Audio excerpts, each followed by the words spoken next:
questioners that vote economic development stand part of the schedule. So I call Grant Robertson. Mr Chair, under this government, under Stephen Joyce's vision of economic development, we can say one thing for sure. If he's got one policy about economic development, it's a big night at Sky City. That's economic development in Stephen Joyce's book, because that is the big idea of this government when it comes to economic development. Well, Mr Chair, I want to welcome my colleague Meka Whaitiri to the House, and I want to note that when we were campaigning around the Ikara Rāwhiti election, there's one aspect of economic development that came up at every single meeting: the jobs. Mahi. Where is the mahi? That's what people said everywhere we went. And it's no wonder, Mr Chair, that people in the electorate of Ikara Rāwhiti are looking for economic development, because under this government, the two-speed economy says their mates get the jobs, their mates get the economic development, and the people living in that electorate are the ones who are not. And the statistics bear it out. There is a two-speed economy in a geographic sense, outside of Auckland, outside of Canterbury, where it's about a disaster recovery-led economic development.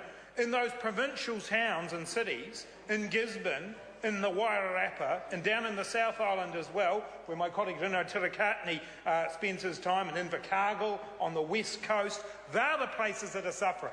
They're the places where the jobs are disappearing because this government has taken its eye off the ball. It's out of touch with the needs of those regions, and those regions are suffering, Mr Chair. And every time the Labour Party goes into those regions, be it up in the Hawke's Bay last week or around the country, that's the message we hear. The national government has forgotten us. The national government has forgotten the regions of New Zealand. They've forgotten the young people of New Zealand, Mr Speaker, because that is where the statistics really blow out.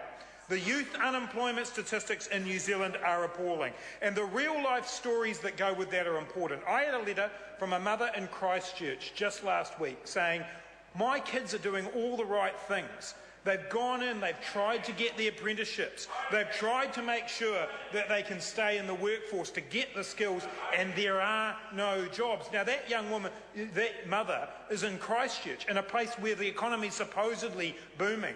But because the government sat on its hands for 2 or 3 years and didn't train up New Zealanders, we've got David Bennett and people crowing about the fact that we had to import labour. Nikki Wagner stands up and says, "Isn't it fantastic? 23 migrants a day arrive in Christchurch to help with the rebuild." Those jobs should be being done by New Zealanders. If this government had actually got off its hands and trained people up straight after the earthquake, there would be New Zealanders in jobs. Instead, Mr Speaker, we end up with a situation where we have youth unemployment around 15 to 20% in all of those regions that I have mentioned. We have youth Māori unemployment even higher. We have youth Pacifica unemployment even higher than that, Mr Speaker, Mr Chair. And that is the record of economic development of this government, of a two-speed economy. But if we really want to see the two-speed economy, Mr Speaker, Mr Chair, it's about the gap between the rich and the poor in this country. It's about the growing inequality in New Zealand that will slow down economic development. And Mr Joyce thinks that all his trickle-down economic theories will work, but the reality is that for the people at the bottom of the heap, things are getting worse. And this government started the ball rolling on that with tax cuts that said 40% of the benefit go to the top 10%.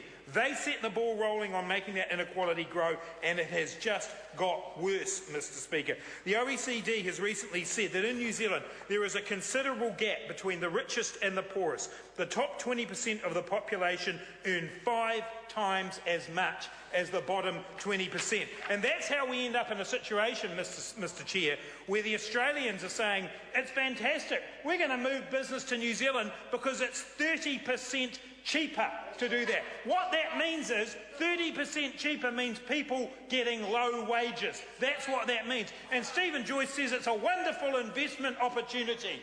Well, that's real estate agent speak. That's the kind of thing we expect from the speculators in this government, that it's an investment opportunity that New Zealanders are getting lower wages than Australians.